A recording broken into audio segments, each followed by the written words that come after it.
Guys তোমরা তো জানোই আমার বিকাল হলে এখানে ক্ষুধা লাগে, নাস্তা বানানোর কিচ্ছু নেই, কোনো ব্যাপার না, শুধুমাত্র যদি ঘরে আলু থাকে তাইলেই হয়েছে। কেরামতি বুদ্ধি বাইর করলাম। তো দেখো এখানে আমি 4টা আলু নিয়ে নিয়েছি, আর আমার নতুন ছুরিটা পাইতেছি না। কুয়েত থেকে যে আমার দুলাভাই পাঠিয়েছিল সেই ছুরিটা আমি কোথায় দিয়ে রেখেছি। তার জন্য দেখো গাইস আমার আগের ছুরিটা দিয়ে ঠুস করে কেটে নেবো। আলুগুলোকে আমি সুন্দর করে কেটে নিচ্ছি, যেমনে মন চায় সেমনে কাটবা, কাটা নিয়ে কোনো কথা হবে না। আলুগুলো আমার কাটার ডান, দেখো এই পাশে আবার একটু পচা, এটাতেও কেটে ফেলাই দিই। কথায় আছে না, উপরে ফিটফাট ভিতরে সদর কাট। আলুর অবস্থা ঠিক এরকমই হয়েছে। এখন দেখো গাইস আলুগুলোকে আমি পানিতে নিয়ে নিব। ওরে শালার, এটাও দেখি পচা, এটার একদম ফালাই দিব। যে সবগুলো আলু বাটিতে তুলে গাইস এগুলোকে ঝাঁকানা স্টোরে ধুয়ে নিলাম। এবার গরম পানিতে দিয়ে দিব, সাথে সামান্য লবণ দিয়ে গাইস আলুগুলোকে সুন্দর করে সিদ্ধ করে নিব। সবকিছু সুন্দর করে নিবা, বুঝছো? আলুগুলো সিদ্ধ করা হয়ে গেছে, এবার তুলে নিয়ে আমি খোসা ছাড়িয়ে নিয়েছি। সেটার ভিডিওতে তুলি নেই, কারণ খোসা তো সবাই চলতে পারে, তাই না? এবার গেছে এখানে একটা গ্রেটার নিয়ে আলুগুলোকে সুন্দর করে গ্রেটারটা দিয়ে গ্রেট করে নিবো,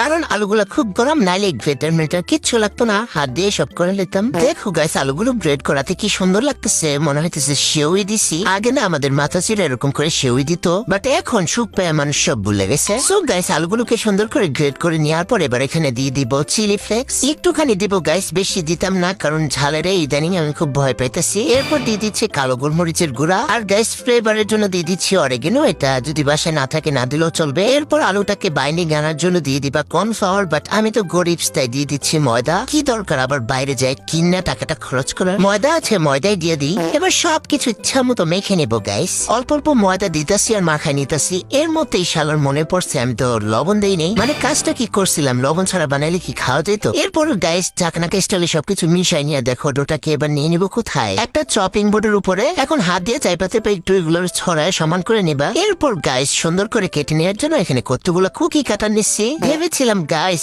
চাঁদ তারা ল্যাপটপ সবকিছু বানালাম, কিন্তু কোনোভাবেই হচ্ছিল না, আমার সাথে 2 নাম্বারই করেছে। আমি ভাবছিলাম এগুলো দিয়ে বানাই ইচ্ছার মতো, এগুলোর মধ্যে তেল মাখাই নিয়ে তারপর আবারও কাটতেছি, কিন্তু তারপরও হইতেছে না। মানে শালার আজকে হবেই না, শুধু সময়গুলো নষ্ট করলাম। এরপর আবারও সমান করে 4 কোনা বানাই এবার ছুরি দিয়ে কেটে নিবো। দেখো গাইস কি সুন্দর করে ট্রায়াঙ্গেল শেপ দিয়ে কেটে নিচ্ছি, মনে মনে কইতেছি এটাই তো সুন্দর হয়েছে, শুধু সময়গুলো নষ্ট করছি। যাই হোক গাইস সবগুলো কেটে নিয়েছি, এবার চলো তেলে ভেজে নিব। গরম তেলে একটা একটা করে ছেড়ে দিব। চলো স্টার গুলোকেও ভেজে নিব গাইস। দেখো জায়গা ধরতেছেন, এগুলো সাইড করে দিয়ে আমি ওই যে লাভটাকেও দিয়ে দিচ্ছি। এই নাস্তাগুলো যে এত ফুলবো কে জানতো, দেখো ফুলা পুরা পেট মোটা হয়ে গেছে। যাই হোক গাইস উল্টে পাল্টে মচমচে করে ভেজে নিয়েছি। এবার শুধু গাইস গরম টমেটো সস দিয়ে খাওয়ার পালা, মানে কি যে মজা হয়েছে, উপরে ক্রিস্পি ভিতরটা নরম। আমি তো আমার সাঙ্গপাঙ্গ নিয়ে খাবো গাইস, তোমরা অবশ্যই বানিয়ে খেও, আর দেওয়ার আগে লাইক কমেন্ট শেয়ার করে দিও।